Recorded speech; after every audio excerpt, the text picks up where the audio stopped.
Hello from the Melody team.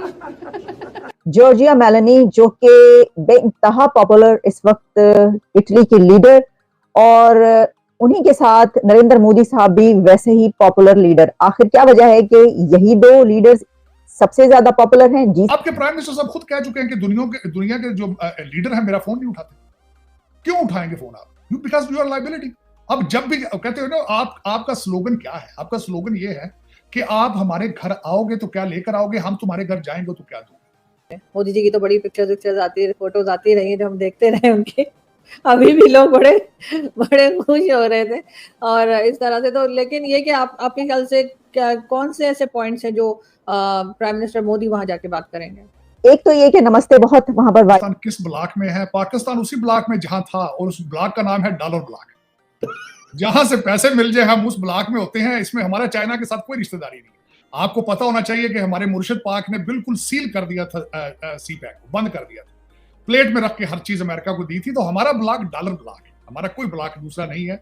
एक तो ये तस्वीर है, और बाकी ये बात ठीक है। इस वक्त हम दोनों साइडों पे जा रहे हैं। चाइना गए हैं प्राइम मिनिस्टर साहब कि शायद वहां से कोई अच्छी बिड आ जाए। अब बिडिंग हो रही है आजकल, क्योंकि जब से भारत के अमेरिका के साथ रिलेशनशिप थोड़े खराब हुए हैं, हम बिडिंग करा रहे हैं। चाइना अच्छे पैसे दे देगा तो वहां चले जाएंगे, IMF अच्छे पैसे दे देगा तो उनके साथ चले जाएंगे। हमें क्या फर्क पड़ता है। जॉर्जिया मेलोनी जो कि बेइंतहा पॉपुलर इस वक्त इटली की लीडर, और उन्हीं के साथ नरेंद्र मोदी साहब भी वैसे ही पॉपुलर लीडर। आखिर क्या वजह है कि यही दो लीडर्स सबसे ज्यादा पॉपुलर हैं G7 समिट में? मैं इसकी वजह आपको बताऊंगी। पाकिस्तान कहता है जी हम तो न्यूट्रल हैं, हम उस समिट में नहीं जाएंगे। पाकिस्तान ने आज अनाउंसमेंट कर दी है। मेरा ख्याल है नरेंद्र मोदी तो जा रहे हैं। मोदी साहब के रशिया से अच्छे ताल्लुकात हैं, ना हमारे अमेरिका से ताल्लुकात अच्छे हैं, ना रशिया से अच्छे हैं। हमारे हम किस चीज के न्यूट्रल हैं? सब हम तो फिर प्रो चाइना हो गए ना, चाइना ब्लॉक में चले गए हैं। नहीं चीमा साहब ने आपने असला दिया यूक्रेन को, गोले भेजे, पैसे दे दिए। अमेरिका ने आपको पैसे दिए तो आपने असला भेजा। आप न्यूट्रल तो नहीं है। हाँ, कोई पैसों वाली बात हो तो शायद हम चले जाए। वो वहां पे स्विट्जरलैंड वो घड़ियां छड़ियां चॉकलेट का कोई लालच दें तो हम शायद चले जाए। हम वहां ऐसी जगह नहीं जाते जहां से पैसे या कुछ चीजें ना। ये सिर्फ बात है। मैं पहले मोदी जी भी गए हैं और उनका जो है वो एज अ प्राइम मिनिस्टर बनने के बाद जो है वो फर्स्ट विजिट जो है वो इटली का है, और हमेशा से हमने देखा कि बहुत अच्छे टर्म्स रहे हैं इटली और भारत के बीच में। मोदी जी की तो बड़ी पिक्चर्स आती, फोटोज आती रही जो हम देखते रहे उनके। अभी भी लोग बड़े खुश हो रहे थे और इस तरह से। तो लेकिन ये कि आपके ख्याल से क्या कौन से ऐसे पॉइंट्स हैं जो प्राइम मिनिस्टर मोदी वहां जाके बात करेंगे? देखिए, मेरे ख्याल से बहुत सारे पॉइंट्स हैं। एक तो यूक्रेन का मुद्दा ही सबसे पहले उठेगा, क्योंकि यूक्रेन को भी बुलाया गया, रशिया को भी बुलाया गया। मोदी जी से बहुत जबरदस्त एक्सपेक्टेशन होगी। ऑफ द कैमरा ये बातचीत कही जाएगी कि आप, बिकॉज कि there is no one in G7 जो कि पुतिन साहब से डायरेक्टली बात करे। कोई ओवरचल बचा नहीं है, क्योंकि हॉस्टिलिटी क्रिएट कर दी इन्होंने। मैक्रोन साहब ने शुरू में बहुत ट्राई किया था, इमैनुअल मैक्रोन साहब ने, but that also didn't bear the fruit.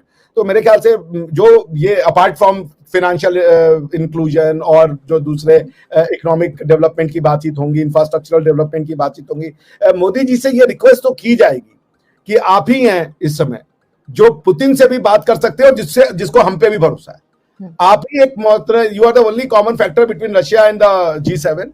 तो आप हमारी तरफ से एक एमिसरी बने, और आई थिंक पुतिन भी इसको, प्रेसिडेंट पुतिन भी उसको माइंड नहीं करेंगे कि हाँ ठीक है, हम मोदी जी से बात करने को तैयार है, मोदी जी के थ्रू बात करने को तैयार है। और जॉर्जिया मेलोनी ने नमस्ते इटली करके सबको वेलकम किया। जितने भी गेस्ट आते रहे उन्होंने हाथ नहीं मिलाया, हाथ मिलाया उस सूरत में कि अगर किसी ने जबरदस्ती हाथ पकड़ लिया, वरना जॉर्जिया मेलोनी सबको नमस्ते करती रही। और सिर्फ वही नमस्ते नहीं करती रही, उनको देख के बाकी सब लीडर्स भी नमस्ते करते रहे, क्योंकि जब वो ऐसे कर रही हैं तो जाहिर है बाकी सब लीडर्स को भी नमस्ते करना पड़ रहा है। तो उनसे हाथ मिलाने की एक दो लोगों ने कोशिश की, और जब उन्होंने यूं कर दिया तो फिर उन्होंने भी, बाकी जो सामने खड़े थे उन्होंने भी यूं कर दिया। आपके प्राइम मिनिस्टर साहब खुद कह चुके हैं कि दुनिया के जो लीडर हैं मेरा फोन नहीं उठाते। क्यों उठाएंगे फोन आप? Because you are liability. अब जब भी कहते हो ना, आपका स्लोगन क्या है? आपका स्लोगन ये है कि आप हमारे घर आओगे तो क्या लेकर आओगे, हम तुम्हारे घर जाएंगे तो क्या दोगे। तो फिर आपको कौन बुलाएगा भाई? कौन बुलाएगा? अफसोस के साथ है ये आपको तो मेरा ख्याल बुलाना भी नहीं चाहिए किसी को। ये ज्यादती करने वाली बात है, क्योंकि आप कपड़े उतार के ले आएंगे जहां भी जाएंगे आप, किसी के तो फायदा नहीं। प्रधानमंत्री मोदी को एक मेजर प्लेयर के रूप में यूरोप देख रहा है, और समझिए उनकी काफी आशाएं हैं।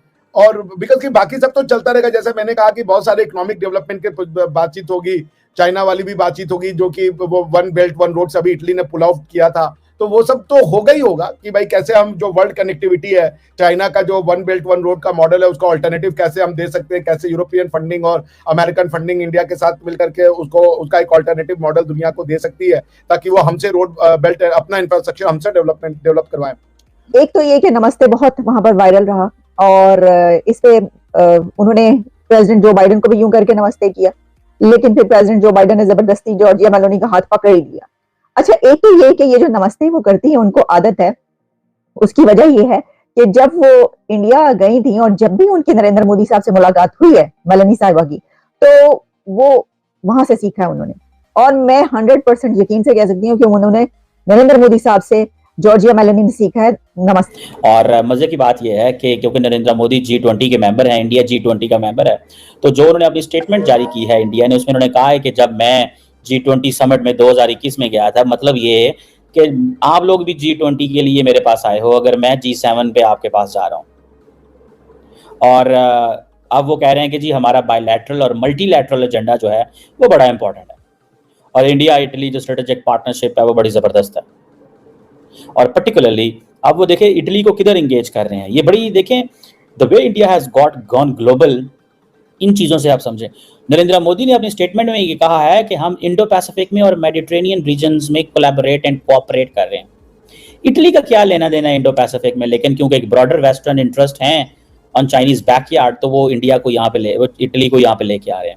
और इसी तरह मेडिटेरेनियन रीजन्स में बड़ा इंपॉर्टेंट इसलिए क्योंकि इंडिया जो बात करता है कि India middle east Europe corridor की बात करता है, तो वो समझते हैं कि हमें ज़रूरत है मेडिटेरेनियन में, क्योंकि जब वो ट्रेड रूट जिसने मुंबई से शुरू होकर मिडिल ईस्ट जाना है, मिडिल ईस्ट से ट्रेन पे और गाड़ियों पे जाना है, फिर आगे उसने जो है वो जाके रेड सी से उतर के। तो मुझे उम्मीद है कि ये वीडियो आपको पसंद आया होगा। वीडियो पसंद है तो प्लीज़ हमारे YouTube चैनल को जरूर सब्सक्राइब कीजिए।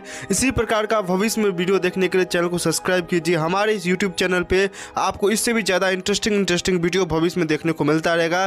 तो प्लीज़ हमारे YouTube चैनल सोच टाइम्स को सब्सक्राइब कीजिए, वीडियो को लाइक कीजिए, इस वीडियो को अपने दोस्तों के साथ जरूर शेयर कीजिए। नमस्कार, फिर मिलेंगे अगले